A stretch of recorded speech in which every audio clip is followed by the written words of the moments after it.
fingertips and all living things generate a dynamic, constantly changing aura that sometimes sparks and leaps like a flame.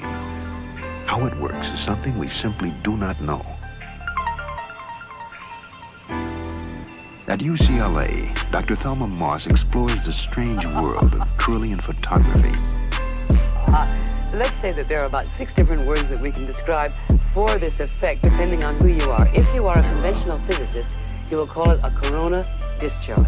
And that means it's an electrical emanation caused by the current and the voltage going through the object. Some people who are more inclined to the occult or to the mystical will call it an aura, and they will compare, for example, in famous paintings, whether it's of Buddha or Jesus or Mohammed or anywhere around the world, there are these auras that are circling around the head, and they would like to believe that what we are photographing with this electrical photography is a representation of that, something invisible to the eye, but which exists in and around the body. That's another word. Then if you want to be sort of non-committal, as I prefer to be, I would call it an emanation or some outpouring of an energetic thing. The Russians call this energetic thing by a technical name bioplasma.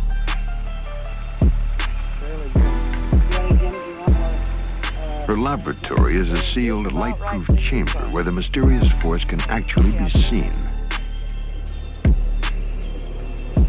Triggered by an electrical current, the flaming halos that burst from objects exposed to the Kirlian effect will be captured on high-speed film. An ancient marine creature that died 450 million years ago displays the residue of an ancient life force. Oh, look at that. Isn't that fantastic?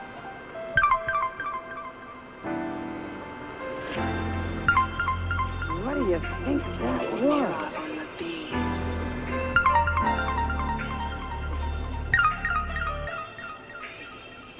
Okay.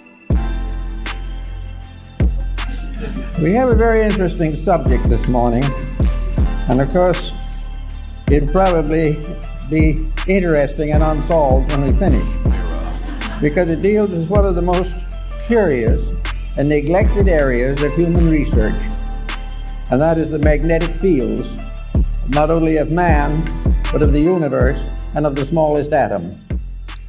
The beginning of the study of magnetism can be traced back to Egypt, and the staffs and wands of the ancient priests were instruments of magnetic conjuring. Also, we find the Greeks used it, and among the Greeks and early Egyptians, we have the first understanding of the nature of magnetism.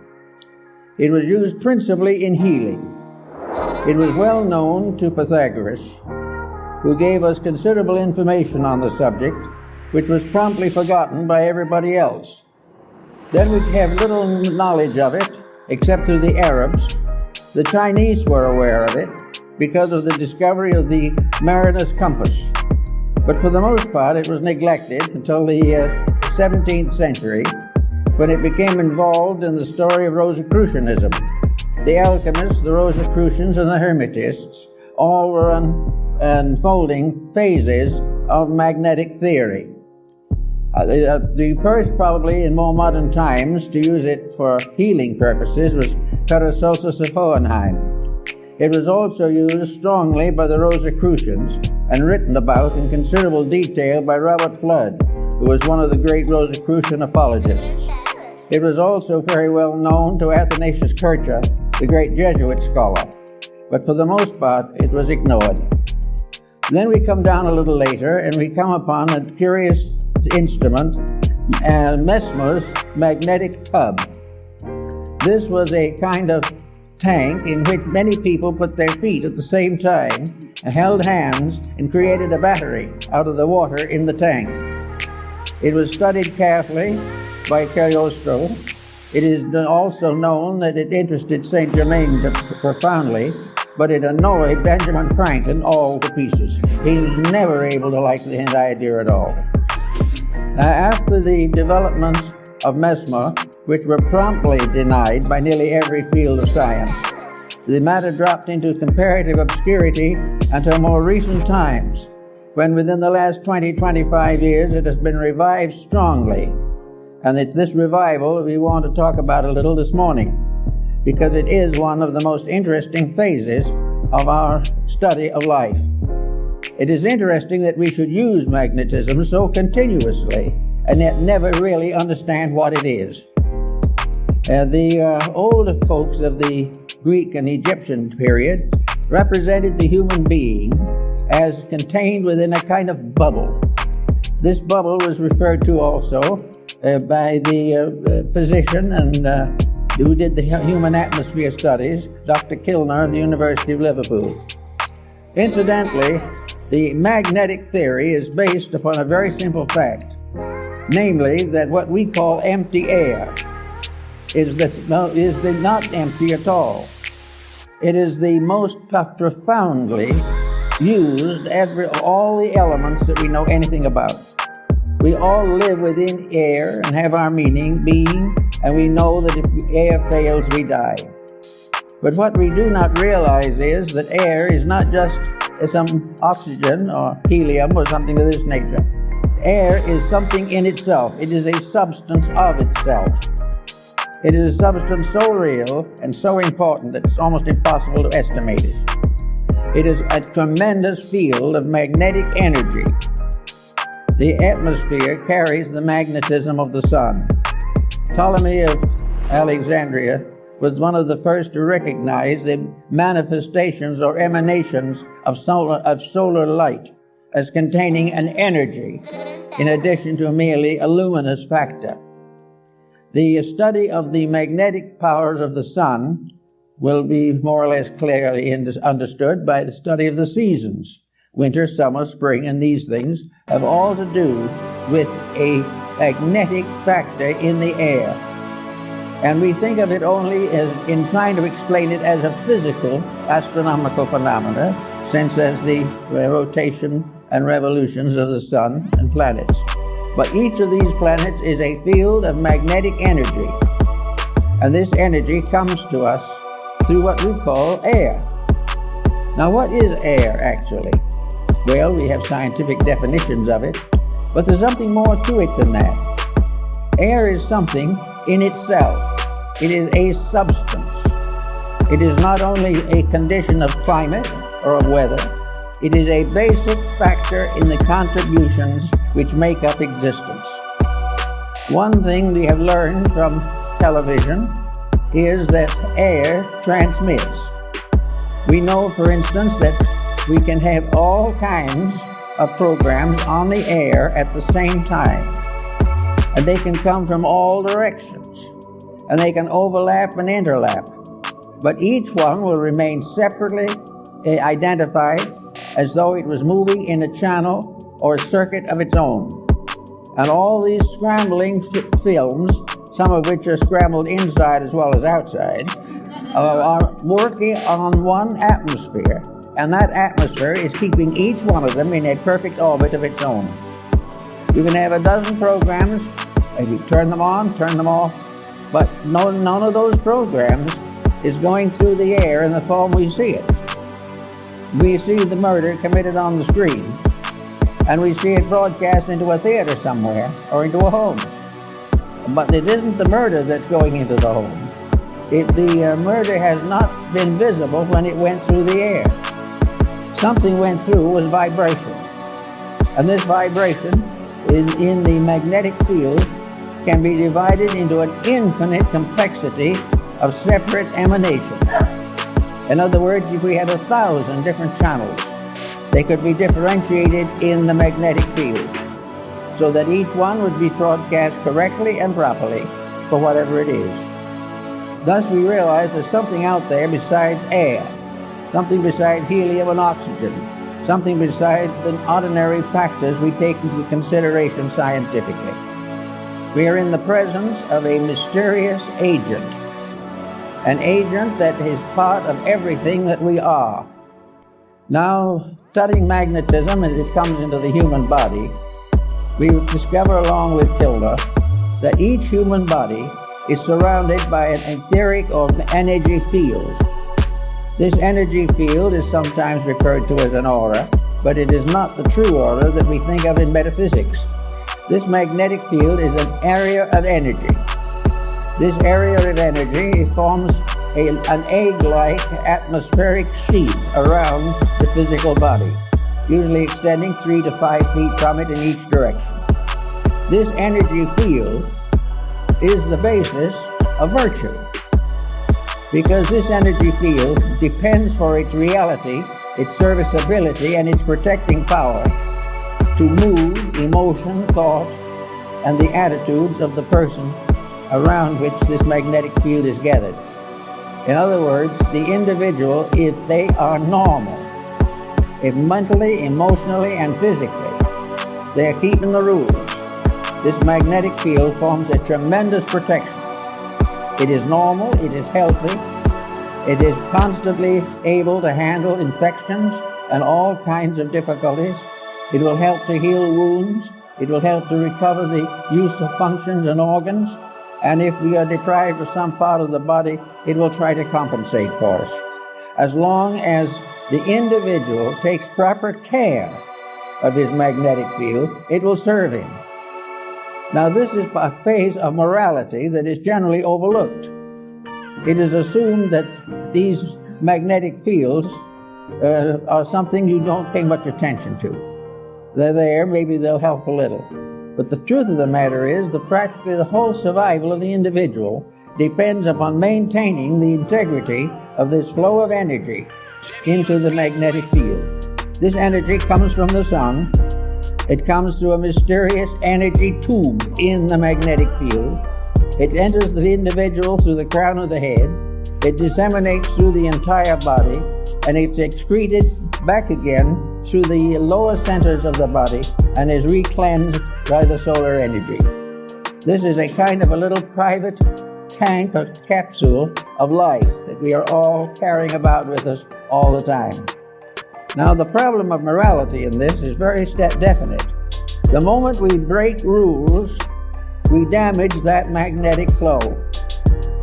We have got to keep the laws of nature, and these in turn are the laws of God, or the magnetic field fails.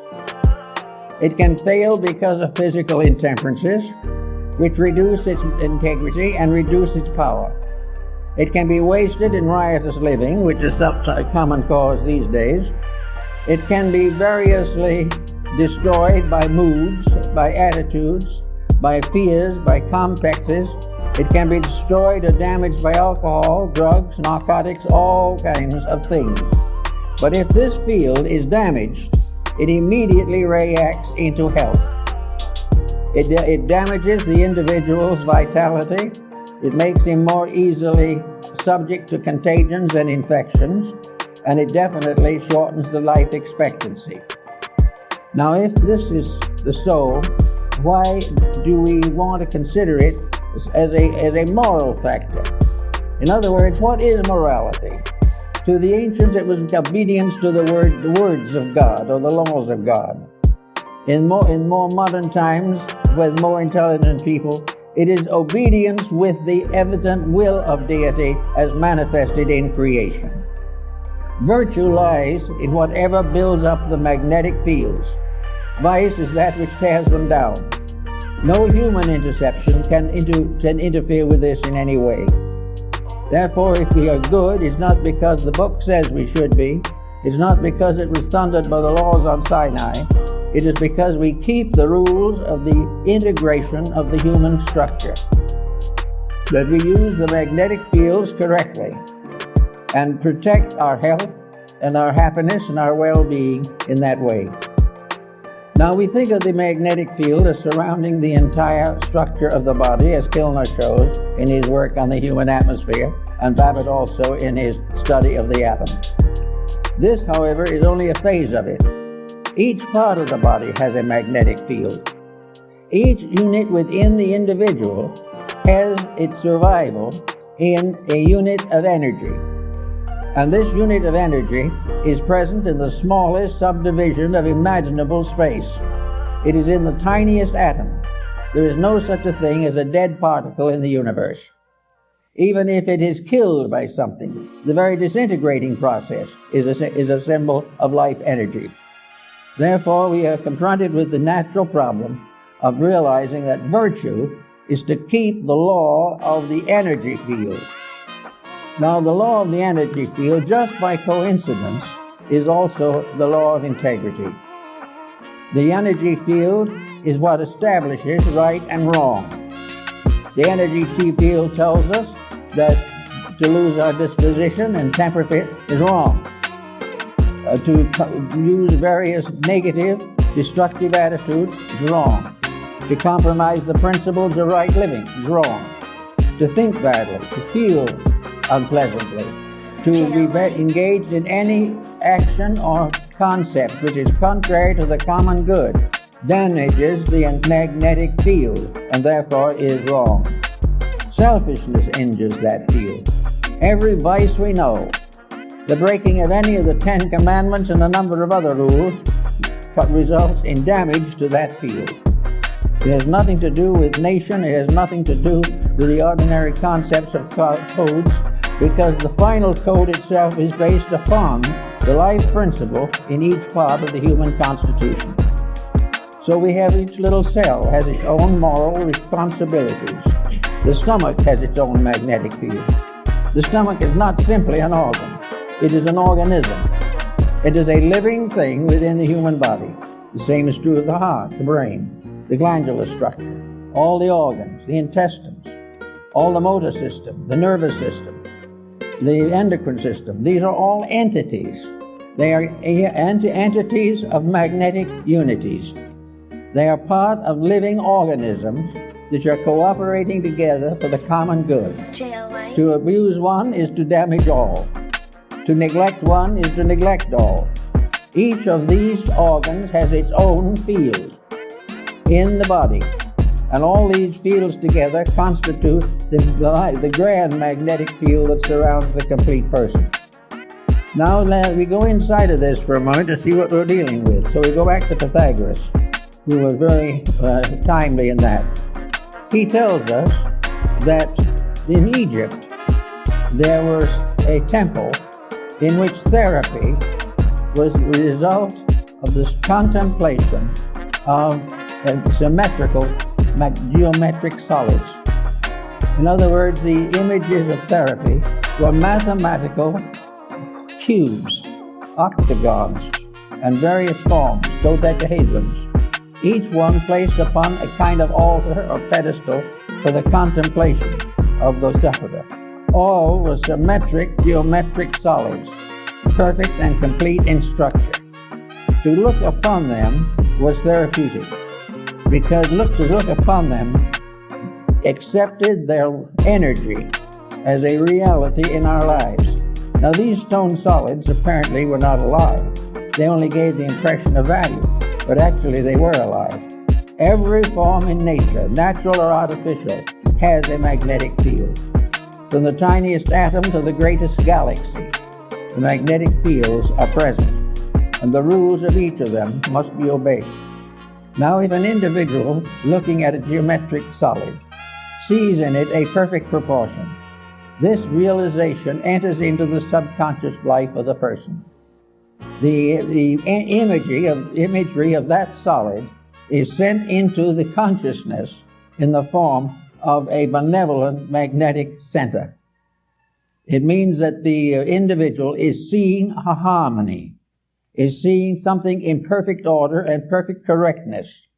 And in visualizing it, wherever we see perfection, it improves ourselves. Wherever we accept discord as inevitable, it injures ourselves. Everywhere looking around us in nature, we see that all natural things are benevolent. It is only when these are abused, mostly by humanity, that these benevolences are lost. So we find that we live in a universe in which everything is in harmony if we are. Now we can say, of course, that somebody else might be out of harmony, and this could injure us. Actually, it's not quite true. The magnetic field which protects us protects us against any negative magnetic field that does not arise within ourselves. We are not contaminated by other people unless by our very conscious weakness or our intellectual weakness or our emotional weakness we surrender our integrity to the attitudes of other people. If we commit misdemeanors of one kind or another, we are responsible by the effect of these mistakes on our own magnetic field. Now, the magnetic field not only covers this type of thing, but it covers elimination, the intestinal walls. All of this type of thing is damaged, as we know, by hysteria, by various moods. The individual becomes ill because of a bad disposition. Now, we consider this to be just symbol of something that happens that way, but it is not. The individual is sickened by dispositional fault, is sickened because he has damaged the magnetic field of some essential part of his own nature. If he has damaged the magnetic field of his digestive system, he will have dyspepsia. And if the dyspepsia lasts long enough and the magnetic field is sickened long enough, then enduring chronic ailments can set in. No individual actually is infected entirely from himself, but never completely without himself. All of these unities of fact must be in harmony. Now, in the Rosicrucian philosophy, we had alchemy, the transmutation of various phases of life. Alchemy was a transformation and a transmutation of energies. And these energies are essentially the same ones that we have in magnetism. We therefore have a constant realization that everything we do and everything that we see and have has values of its own. Now let us pick up a pebble from the beach, and we suddenly realize that we're in the presence of a little stone. Today there is quite an interest in little stones, all kinds of stones. We are interested in the crystals that form in rocks and all these types of things. But crystals are formed by magnetism. They are formed by a rate of vibration peculiar to a certain element. And that particular rate of vibration can evolve through the mineral, plant, vegetable, and animal. It is always present. There is a magnetic core on each kingdom, and each kingdom unfolds within this magnetic field. And within each of the composite fields, individual members of the fields with various degrees of growth are variously individually conditioned. Everywhere, this process of keeping faith with integrity becomes the natural secret of security, survival, and world peace. Now, we can say that it would be very unlikely that, we'll say, a potato could have a magnetic field of its own, but it does. In fact, every cell within the potato has a magnetic field of its own. Therefore, we come into the problem of nutrition. And nutrition is very largely the study of the magnetic fields of various food products.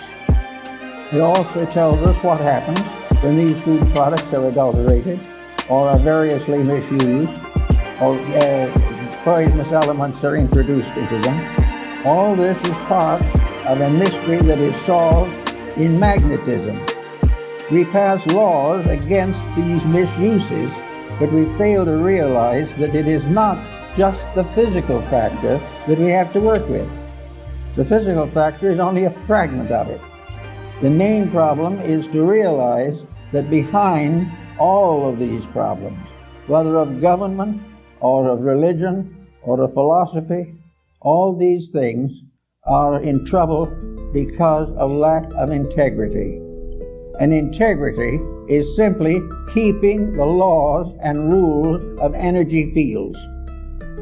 Each field has its own integrities. All integrities in all fields are compatible. All lack of integrities, all departures from integrity in any or all fields are in conflict constantly. The only way the individual can escape conflict is by never abusing the energy factors of his own life. He must never abuse his body, his emotions, or his mind, He must never permit himself to develop attitudes that are incompatible with the integrities which nature has bestowed. The magnetic fields are absolutely honest. There is no possible way of making them dishonest. The only thing we can do with them is to destroy or limit the manifestation of their integrity. If we break the rule, we lose the benefit of that particular energy. When we lose that benefit, we then say that evil has come to us. But it is not an evil thing that has come to us. It is the failure of a good thing to be developed and purified and intensified. Now, the elementary fields, the magnetic fields, are also in a state of constant evolution. They're in evolution in the life of the person. The individual may be born on a certain level of magnetic integrity. If he becomes a better person, he strengthens these values in himself, because actually it is all a matter of gradually strengthening the perfection of an energy resource. Now, no one is going to perfect it in one life or 100 lives maybe, but it's going to grow. And the more integrity grows, the more rapidly the individual becomes harmoniously adjusted to the principle of life to which he belongs. In our world at the present time, we are in a sad state in which practically everyone has broken every conceivable rule. We are living day by day trying to live off the profits from our own mistakes, and this is not really profitable. We are not realizing that this has nothing to do primarily with the theology. This has nothing to do with laws of government. This has nothing to do actually with our legal codes. It has to do with the relationship of energy to its proper ends and purposes. We know what it's supposed to be, we know what it's supposed to do, and we know that it isn't accomplishing that. Now we would say that something we might say as integrity is not a thing. It is something, an attitude. It is an approach to a thing. But this is not really true. Integrity is also a magnetic field. Everything is. Sorrow is a magnetic field. Ocean water is a magnetic field. Everything that has an existence has a magnetic field. It may have one that is not even visible. And the whole of our atmosphere, the whole of the world in which we live, is one mass of magnetic interplays. But as long as these are kept honest, they are all compatible. And a universe in which there was no dishonesty would be free from every infirmity. But it's not possible as yet to achieve to this, but we can achieve to varying degrees of it, and we can exceed and excel the amount we are born with if we decide to stay with it for the duration of our lives. Therefore, we can look around us and see what constitutes a magnetic field. Let us take, for instance, our television industry, which is in very poor shape at the present time. Television is actually using magnetism. It is part of a world of electronics which we consider now to be simply a physical thing. So we say to ourselves, we have all these stations, great many of them, and they are all broadcasting on various wavelengths. Among others, we have a special station for the police department. We have a special station for the fire department. We have all kinds of internal usages of these mechanisms which we call transmissions. But when we get all through with it, television transmission is a work achieved by energy. There is an energy field, and it is unfolding and developing in a larger energy field. The atmosphere through which these messages pass is itself a great field of light, and it is alive. Space is alive. Space is not merely some atoms alive in a vacuum. Space itself as a substance and essence is part of the great magnetism of the sun. Now we have here all these stations broadcasting on our own wavelengths. Now into this magnetic field, which we call the atmosphere, is dumped a conglomerate you wouldn't believe. There's all kinds of things. Not only the conglomerate of the television, but the conglomerate of senates and houses of representatives and the various governments, religion, pouring their influences into it. This atmosphere, which we can see right through if it isn't for the smog, is continuously being filled with something. And yet, with all that, this thing which we call atmosphere, and is empty, so-called, nothing to see, is able to differentiate those stations so perfectly that what you see here will go through that air, and there's no image going through the air. And it will come out again in another receiving set, proving conclusively that in its entire transmission, perhaps around the world, it was never for one moment deprived of its integrity or its individuality. It was never massed into other things. Now occasionally we make a mistake and try to put too many things on one channel, but that is up to us. If we do it right, there'll always be a channel. For anything we want to channel that way. But it will always come through, although it is coming through a medium which we can't see, and at any point along the way there's no program noticeable, no program possible. But at a proper point, a receiving station can recreate that particular program in all its detail, although it has passed through maybe thousands of miles of so-called empty atmosphere. And all these different channels have never become confused unless we have improperly channeled them. So we have all this proof that there is something out there in space. Now that what's out there in space is also subject to toxins. We can say that sun broadcasts are toxic. We can say that anything that goes through that space, which by vibratory rate is not good, is damaging not only itself, but its recipients, and is also poisoning the channel. As long as we have corrupt patterns, as long as aggressive commercialism, as long as corruption is indulged in over the airways, we will have magnetic sickness in the air. We will have it in the air, and it will permeate our homes, our families, our governments, and our nations. We will sicken that level through which that particular energy flows, so that the energies that we use for communication have their own sicknesses.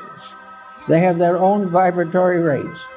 And the problem is the corruption of a communication media does not mean that the individual will have a complete collapse of his system. It will mean only that that part of his system which is turned into that community medium will be damaged. He can go right on, go to church, and build up that one. For the meantime, however, the television is tearing down another energy field. Now, as you tear down these energy fields, which most people don't even know exist or believe in, you are also opening yourself to all kinds of sickness and also all kinds of moral energy decay. You are opening yourself to the corruptions of the life principles which are necessary to maintain you. The moment you damage a level of integrity in your own magnetism, that level of integrity becomes sick. The moment that becomes sick, part of the defense against exterior problems is reduced. The only way in which the individual can be really dominated by anything except himself is when he sells out his own energy and becomes negative to other things. He has to relinquish his own integrity before he can be damaged by outside forces. There isn't enough evil in all the world to destroy the integrity of one person. He must destroy it himself, or compromise it, or relax it, or be talked into something. But it has to be his own action. Therefore, the damages are, in a sense, not only moral, but are absolutely just in their actual integrities. And this is the way in which, apparently, as the Chinese noted, the universe creates the concept of right and wrong. This right and wrong is simply a matter of what builds up and what tears down the essential energies upon which life depends. So we have this problem in every field of life. We have it in the narcotics problem. We have it in a large part of commercialism. We have it wherever there is an attitude of putting profit in advance or over integrity. Wherever the individual makes this compromise, he immediately becomes a part of this particular problem. Now we'll take another phase of it. The person is looking with his eyes at something that he sees. He can be reading a book, he can be watching a television, he can be outside watching a horse race, he can be outside watching a golf ball. Whatever he is doing, his eyes are receiving energy. The energy is the magnetism which carries the image from the outside to his own inner optical centers is like the same thing as in case of television. The golf ball definitely does not go in from the golf field into his eye. What goes into his eye is no golf ball, but it is a potential which will immediately be reactivated into the appearance of a golf ball. He will see it because it was changed into an energy formula, received into himself, and then reinterpreted again as what he has seen. And he will have no knowledge of anything except what he saw. Now this is becoming more and more obvious to us as we go further into the study of computers.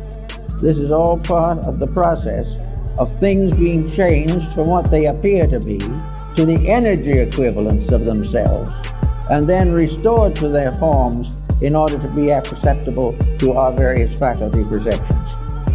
Therefore, again, everything becomes a matter of keeping the energy fields clean. And the only way they can be kept clean is by using them properly. Now, two people watching a golf game may see the same game. One is interested merely in the fact that it is a recreation. The other person may be very competitive, determined to win at all costs, and perfectly willing to cheat a little if it can win quicker.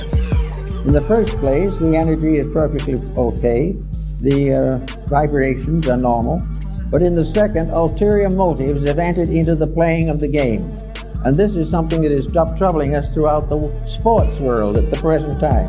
Practically every sport has been commercialized. And by commercialization, we simply mean that it is no longer a sport, but a means of profit to some and loss to others. The moment this happens, the magnetic field is tainted. And from that time on, everyone who takes on the negative attitude damages himself. Now, 99 people may take it on and damage themselves, but 100th person who does not take it on does not damage themselves, simply because the others do. The idea that damage is contagious, or actually infectious, is only true if the individual who is the recipient is basically inconsistent with integrity themselves. There is no reason why anyone should recognize the fact that another person is capable of contributing to their delinquency. For it is said definitely that many may fall upon the right hand and many upon the left hand, but the just person shall not be moved. We are all, therefore, wrong when we say that civilization is destroying us. That is not true. What is destroying us is our acceptance into our own inner life of the shortcomings and mistakes that we associate with civilization.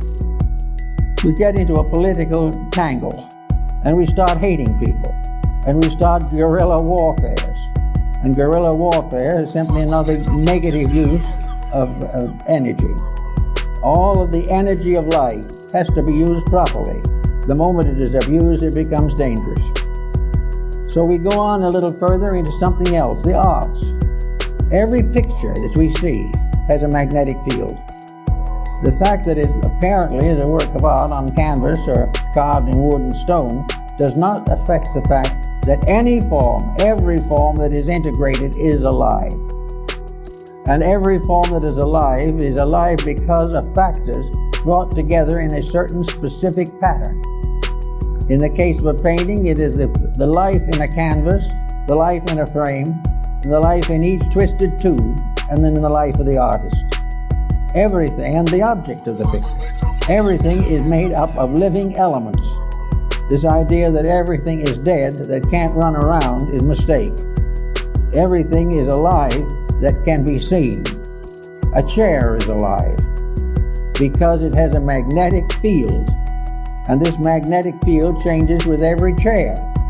And yet there is always this problem of what is right and what is wrong. A good chair will always have a good magnetic field. A chair which we destroy by misuse will be destroyed, and we will suffer in our magnetic field for this act of destruction. Everyone is responsible for the destruction of the mistake that he causes. And in every case, the object of that mistake is either nullified or broken down or discredited in some way. So we go on, we take a little look around, and we see pictures. Well, we see the Venus de Milo, the armless wonder, and we wonder if it has any magnetic field. It certainly has. It has magnetic field, and we can revive that field in ourselves every time we think of it. If we've ever seen the picture, that picture image, or the statue itself, will be with us as long as we live. If what we do about it is not very much usually, but it's there. It's a fact. And if the picture is good, and the painting is good, and the carving is proper, these all add to the goodness of things.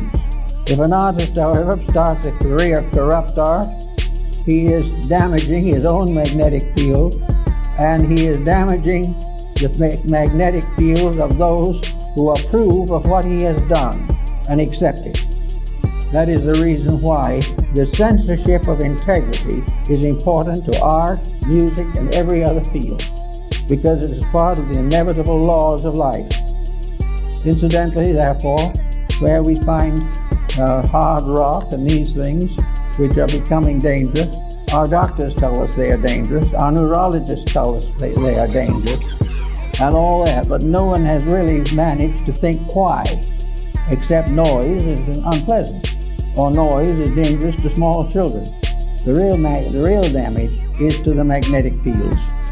The magnetic field of the small child can be so badly damaged that it can never really recover. Because if it happens before it has the age of consent, before it reaches up to the point where it chooses its own life, it has to be dependent upon someone. And the person upon whom it is dependent is also damaged if they do not demand integrity. Wherever the integrity is damaged, the one who causes the damage is the primary one who must pay. And if the individual causes his own damage, then he is the one that must pay for it. But the damage is not in the building or in the rock or in the stone. It is in the magnetic field. It is in that part of ourselves which we depend upon to maintain our various integrities. Today, neurosis and other emotional ailments are very frequent, and we have to give considerable thought, therefore, to the causes of these things. We look around us and we see a generation which has lost all sense of value because it doesn't even believe in value. It also has been corrupted by the example of a previous generation that has torn down most of the ideals and dreams with which the civilization has been built. The only way we can really get to this would be through a reorganization of our science of energies. We would have to have a full and scientific study of all of the energy fields that are involved in human life. We would have to therefore come to the conclusion that there is no problem in which these fields can be evaded. And as these fields are all essentially right, and the diversion of this to something else is wrong, we then have the basic value of virtue, the basic value of doing it right in the first place, or what we might call a reformation. A reformation is nothing but a reform of the use of available energy. Everything is energy. Atomic bombs are energy. The oil spill in Alaska is energy, waste energy, and abusive energy. All these things. And they all arise from something being wrong in the integrities of life. We have compromised principle by going away from the energy values. So we go back to the individual now, and we find him standing in the midst of his own magnetic field with his structure protected by the constant radiating force of outflowing energy. An outflowing energy that vitalizes everything from the center outward and nourishes the solar system, which is the human body, from the level of the sun, as in astronomy. The ancient astrologers believed that these energy fields originated in man himself, and that the source of all the energy fields in the human body is the heart. That this is the thing from which all else radiates. Therefore, the most dangerous of all corruption is the abuse of love, abuse of friendship, abuse of integrities, abuse of fidelities, and abuse of those things of benevolence, mercy, and compassion which are associated with the heart. As those energies remain firm, the heart radiating out to the circumference of the magnetic field of the body is completely protective. It would be practically impossible for anything to damage it in the area where it is functioning properly. There may be other functions which is not yet perfected, but if the individual is basically honorable, he will be able to perfect these without too much trouble. Actually, however, if these energies are wrong, if the individual begins to hate somebody, or an individual breaks a friendship from selfishness, or an individual breaks his friendship for advantage or gain, for physical or economic gain, immediately this defense is down. The individual who cheats has lowered his defenses against being cheated in his own turn. Everything, if he does an evil, he opens the way for an evil to be done to him, because he has destroyed the magnetic defenses. Now you can't say where those defenses are or what exactly you understand them, but they are invisible, but they are very real. They are real, and they represent an actual flow of energy. Now in the Middle Ages, we had magic come into this too, and we realized something that is seemingly coming back to us today, namely that inanimate objects have magnetic fields. Therefore, stones, trees, everything we can think of is subject to magnetic existence. And these magnetic existences are radiant. They convey meaning and value in all directions. Therefore, we know why Paracelsus made such a point of certain talismans and things of that nature, because he believes that they had to do with the magnetic field. He lived in Switzerland, where the dew is very heavy, and he put glass plates out on little stands, and on these glass plates at night, under certain positions of the planets and the moon, he gathered the dew, impregnated with the vibrations of the planetary positions at the time of the exposure. These materials he bottled and labeled exactly as he would an ordinary medication. And he gave these to the sick when an ailment arose that required this type of medication. He therefore developed something that was almost the same as a very high degree of homeopathy, where natural remedies derived directly from nature without conditioning of any kind were suitable to correct certain difficulties which might arise from the depletion of natural resources.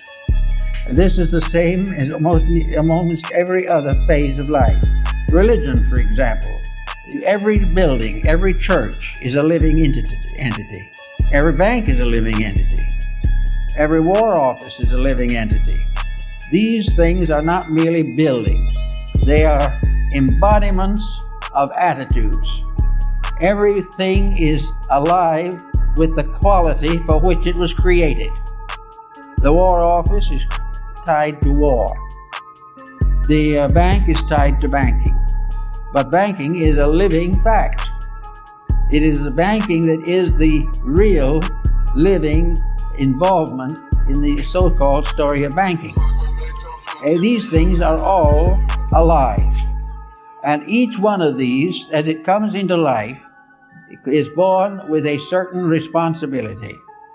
We will say that a young person born into a family is born to help to maintain that family, protect it, serve it, and serve with it for the completion and perfection of the community. The same is true of a bank. A bank is part of an organization, part of an entity, part of something created for a purpose. Now, if the bank fulfills this purpose honorably, it is then healthy. If, on the other hand, it decides to make an unreasonable profit, if it decides to sacrifice its integrity for advancement of its own institutional existence, there is trouble. The bank will ultimately go broke. The stock exchange, when it was created to help farmers and merchants to share their goods and make proper and reasonable investments, as they all sat together under a tree in the south end of New York, if this institution had remained a benevolent organization for service, it would be still probably very practical, very useful. But instead of being that, it has now become a structure of misuses and abuses. And the result is it is gradually destroying itself. Now, entities. A republic is an entity. It is a magnetic field. An autocracy is a field. A monarchy is a field. A communistic institution is a field. Every one of these organizations use energy. They use it in 1,000 different ways. Political speeches, harangues on the street corners, battles in the galleys and back roads. Everything is involved. And every one of these energy fields that becomes corrupted in any form or in any way is doomed to disaster. Therefore, our code of honor is not based upon the Mosaic Code alone, although that is a very good one. It is actually based upon use and abuse. There is no possibility of an abuse succeeding. It will seem to succeed for a little while. It will succeed in the same way that an abuse of the body will apparently provide the individual with an opportunity to make very serious mistakes. But in the end, the energy fields pay the bill. Every misuse of life responsibility, use of basic material, the abuse of forests, the abuse of water, the corruption of air, all these things are paid for in magnetic defects. And we are beginning to recognize them now.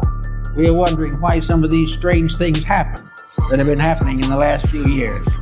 Nuclear fission is a great tragedy, not because it simply offends the peace-loving human being, but because it is a misuse, a violent corruption of energy. It is the use of a divine power to injure other people. Therefore, that which lives by the sword must perish by the sword. So our whole morality is a matter of life energies. It is a matter of gradually bringing all our intemperances into patterns of usefulness and creativeness and constructiveness. It is the gradual victory of friendship over animosity. It takes the stranger out of existence and puts the friend in its place. Everything is part of working towards an harmonious balance of the natural resources of the solar power. Everything can be used to advance the common good, but everything that is used to destroy will be destroyed by its own destructiveness within itself. Now, another phase of that is now coming into focus very strongly in the problem of general reformation in human relationships. We have today a problem of marriage, divorce, adoption of children, all these different moral issues. Now we're going to have to finally settle down, and every person will have to decide whether he is going to fulfill his own purposes or whether he is going to obey the laws of nature. If he obeys the laws of nature and understands them, things will be solved. If he keeps on doing as he pleases with no consideration for values or for the rights and purposes of nature, he will be in trouble. Everywhere it is energy that must be properly used. Now we have now considerable emphasis upon the creation of new energy symbols, and this is more or less an interesting phase of our problem. The ancients used all kinds of symbolic designs to indicate energy. They had their pentacles and their signs and their symbols and their images, and in metaphysical thinking and philosophical thinking, there was a great emphasis upon meditation and the mantras and mudras of the esoteric doctrines. These are very important. But now comes the question. Meditation is a mood for the distribution of energy. The power of meditation has to do with the use of magnetic energy. Therefore, the problem of meditation is very simple. You say to yourself, I want to develop a higher grade or higher level of integrity. Therefore, through meditation and the dedication to the highest principles that I know, I will achieve a great improvement in character. Now, this is very good, proper. It's been followed by sadhus and hermits for ages. It has been followed by early Christian monks for nearly 2,000 years. So there's nothing wrong in meditation. But someone, out of the smartness of something, decided that by meditation he could also accomplish a certain amount of selfish fortune for himself. I know one individual who taught high disciplines for the sake of improving socially, making a wealthy marriage, increasing in business, dominating other people, and it was doing very well with it. One day I got a telephone call from the local hospital. This individual was sick. So he went down. I said, well, what seems to be the trouble? It was a woman. She was in tears. She said, you know, all my life, or for many years, I've taught people to think rich, think happy, think healthy, and I am dying of cancer. Well, that is again a strange kind of poetic justice that seems very cruel. No question about it.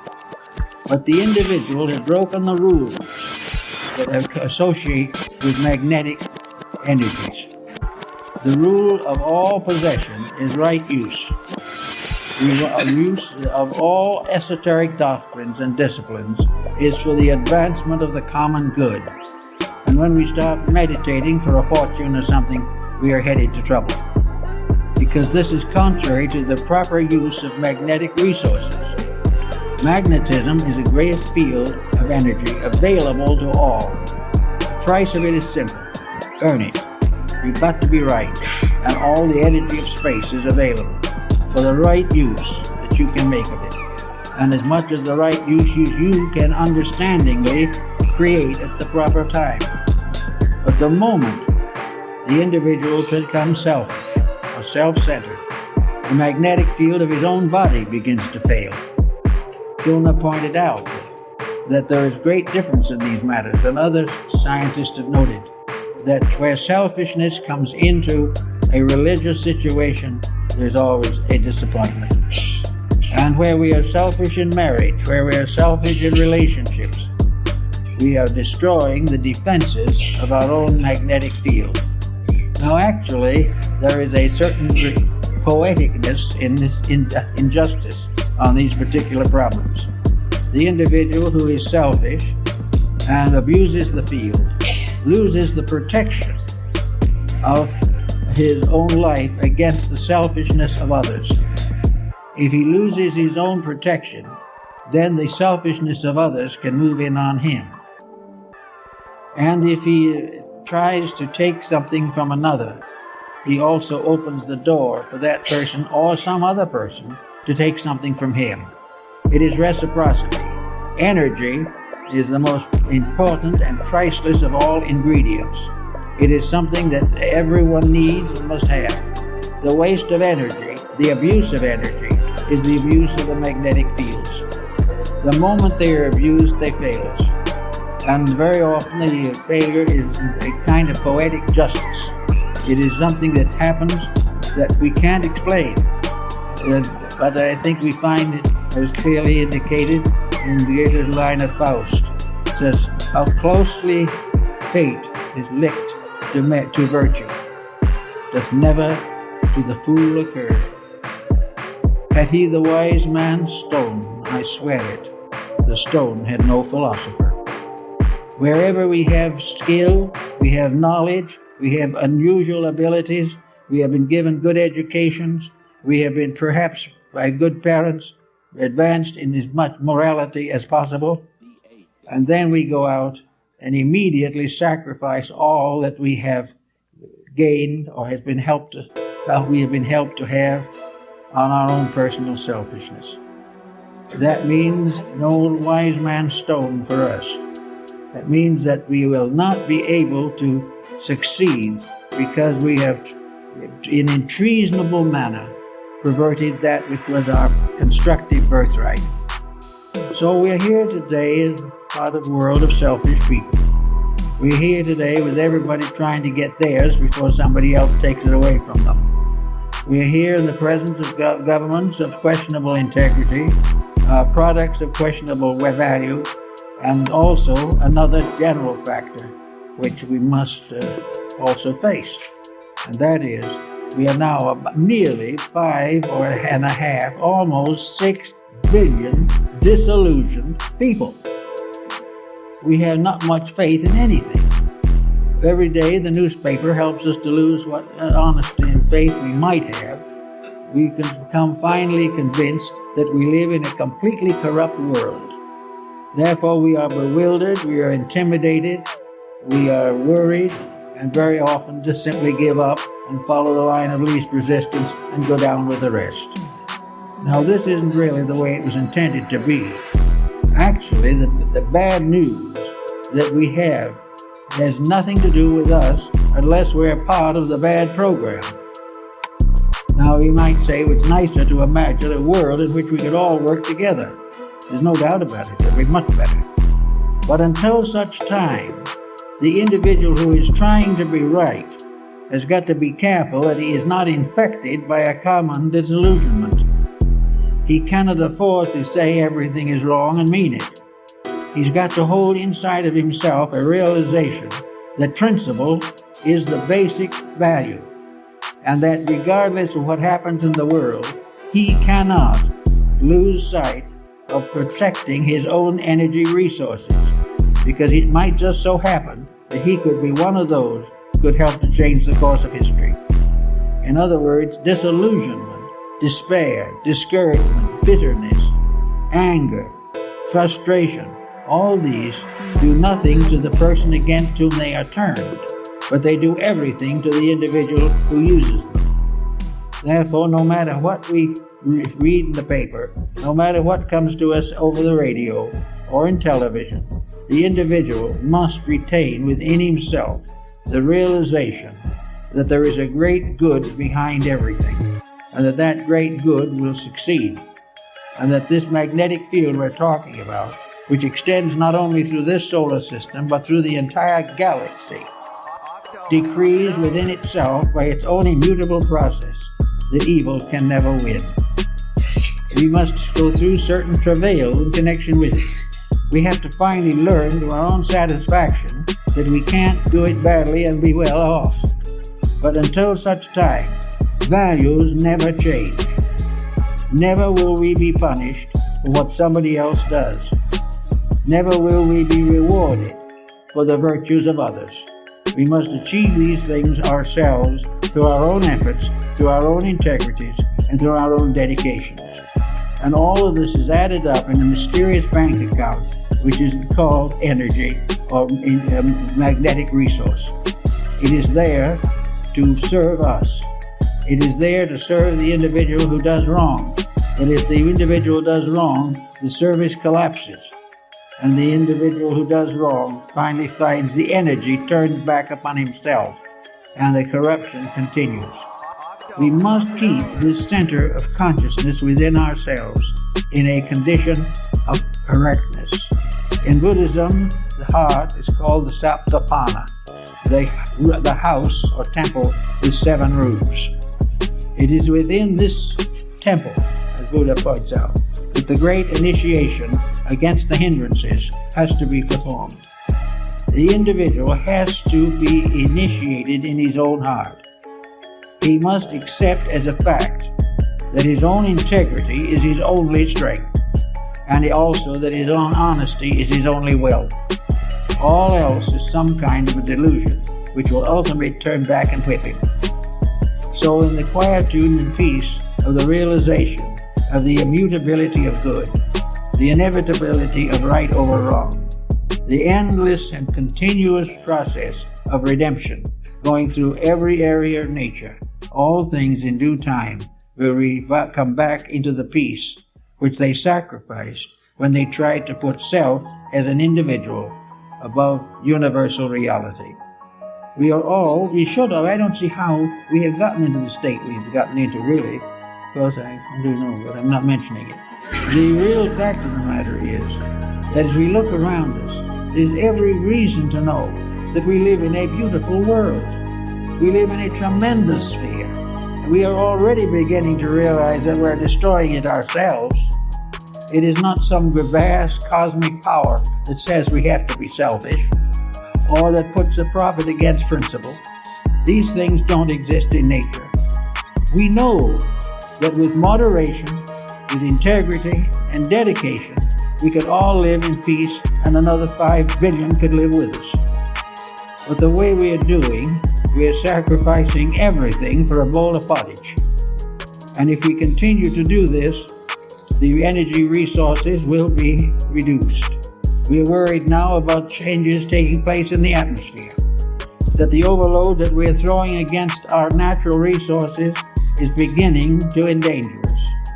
Now we can go under our own skin and see that the same thing is happening inside of us.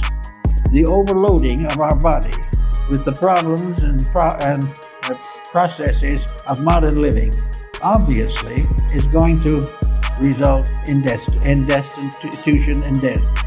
We cannot afford to waste the magnetic field of the body or destroy it any more than we can afford to destroy the one of the earth. If we're going to run out of petroleum someday, we're also going to run out of the ability to recuperate from ailments if we dispose of and waste our recuperative power. The magnetism, which helps digestion, can be destroyed, wasted by corruption. When we take into ourselves dangerous foods, dangerous attitudes, or when we eat with a dangerous mood, we are endangering ourselves. And when the world does these things, the world endangers itself. And we will not be the first civilization, as is said in India, the great mother, the earth, has cast many civilizations from her back. Everything that goes beyond a certain point is destroyed because it breaks up its relation with its energy supply. It no longer is fed primarily by magnetism, because it's magnetism in the food that feeds us, it's magnetism in the air that we breathe, it's magnetism in the earth that grows our vegetables, and it is magnetism in our souls that makes us hope for good. All the things we know, all the things we believe in are energy dependent, and the use of energy is the most important thing. Why we go on year after year making all kinds of efforts to feel better, be better, or think better, and overlook the one fact that everything that we think and feel and believe depends upon a life principle, an energy resource, a magnetism of the earth itself. And that while this is destroyed or while this is abused, we will have the earth becoming more and more sterile. We have air no longer fit to believe. We will find the energies we have wasted lost to us forever. All these things require just one new concept, and that is that religion is basically the proper use of resource. It is to use the privileges that we have been given for the greater good of all of us. We have been made gardeners in a beautiful garden, and we've let it go to weed. We have been given a beautiful planet, and we subdivided it and sold it for profits. The original purpose was that we should become a wonderful group of human beings working together for the good of each other and the glory of the universe. We are being prepared for a bigger job than we have, but we are flunking the examination at the present moment. We are not doing what we should do. Everything that comes along is measured in profit. Everything that comes along is measured in freedom from responsibility. When energy is something that we must be responsible for, or we will waste it forever, or as long as we can. By the time forever comes, there won't be much energy left. But all this is a lesson in the morality of values. It is a lesson in the fact that we are the keepers in a garden.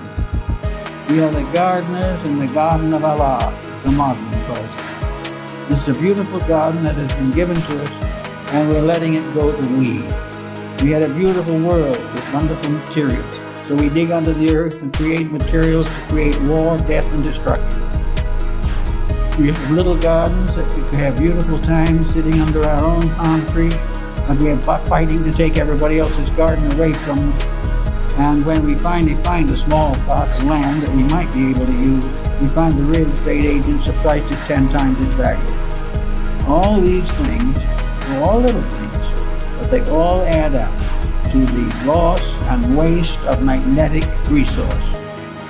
They are the failure of the individual to protect the source of his own life, the source of his own future, and the breaking of the laws and rules by which he must compare his own needs with the needs of others. It is only when we work to protect the toadstool as well as the nation that we can have peace in the world. We must protect the small things because each of them is a energy resource. The protection of them is against our viewpoint because we take it for granted that the small should be controlled by the big. That small things, like humble people, are made to be exploited. This is not true. Everything in life is made to be used. Nothing is made to be abused. And the individual who abuses any part of life is contributing to the common cause of destruction. Now this business of the energy and magnetic resource went on down through to the present time. And now we have a new measurement for it, and that is the development of a large group of electrical devices, by means of which it becomes apparent to us that it is possible for the human being to make use of any energy as he sees fit. Now the instrument that he has within himself is infinitely more wonderful than any television or any computer can possibly be. We can have a computer do everything, and it is alive. Don't for a minute think it isn't. But it is alive in a field of energy. It has a life, it can propagate itself, it can develop itself, it can grow up, it can grow old, and it can die. Because it is all part of an energy usage. But in all of these usages, let's remember that the individual is humanity's prime asset. The individual is here to grow. And in growing, he grows by helping everything else to grow. The moment he goes into negative competitive relationships with everything else, he destroys himself. So out of a great brotherhood involving potatoes, diamonds, computers, television, music, everything is part of a magnificent harmonic pattern. But the individual has forgotten or neglected to mature his own inner life. He was given religion in the beginning to help him to build an internal life, for religion was nothing but a statement of the rules. It wasn't a doctrine, it was a statement of the laws that have to be obeyed. Man has gradually disobeyed these rules, and now he questions the reality of religion. But he has never been able to prove that the religion was wrong. It was merely inconvenient. It prevented him from being as selfish as he would like to be. This being the case, he's in serious trouble. But out of all of this, we hope, with the coming of the next century, that we're going to find the real basis of our understanding. We're going to discover the good universe, which we have forgotten existed if we ever knew it. We're going to suddenly realize that galaxies and stars and systems in space are not just simply something out there to provide us with energy to run motors with, or that we're going to solve all the problems of nature if we get a photograph of ourselves standing on Mars. This has nothing to do with it. We're living in a great, beautiful world of cooperating forces, filled with things that want to get together and work together for the common good. And all we can do is make games out of them. Silly games. Games in which we think we're conquering everything by putting something in orbit. That's not at all true. What really we are looking for is to realize that we conquer or we win or we achieve our goal when we put ourselves in orbit, when we get back again into the rules of the game of life, serve it as it should be served, love as it should be loved, admire the good, protect it, and slowly and quietly outgrow everything that is less. If we can do that, then these resources, these magnetic fields, will supply us with all the energy the world needs for millions of years. It will not be the loss of the energy, but it will be that if we do not make these corrections, we will not be able to draw the energy to ourselves, and that which cuts itself off from life is the dead branch that is cast back into the fire. So out of an understanding of energy and magnetic resources, we go a long way toward solving the present problems. That's it.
accept the probability of a populated universe, your image of God has to expand. In Genesis 3, in the Bible, any Christian reading that text, or any Jewish believer reading that text, knows straight away they're not reading the earliest version of the story, because the holy name Yahweh shouldn't be in it. The holy name Yahweh wasn't revealed until ages later to Moses. And this is an event long, long before Moses. So you know straight away, somebody after the time of Moses is retelling an ancient story, and they've altered it. And they've altered it in plain sight. So it's going to the sources and realizing this is not originally a story of God and the devil, which is how we tend to read it. And it doesn't make sense that way, because the devil's the good guy in the story. That cannot be right. What it really is the story of Enlil and Enki, retold, and then with new names airbrushed over the top. And it's part of a massive airbrushing that was done through the centuries, but the final one, the most significant one perhaps, in the 6th century BC.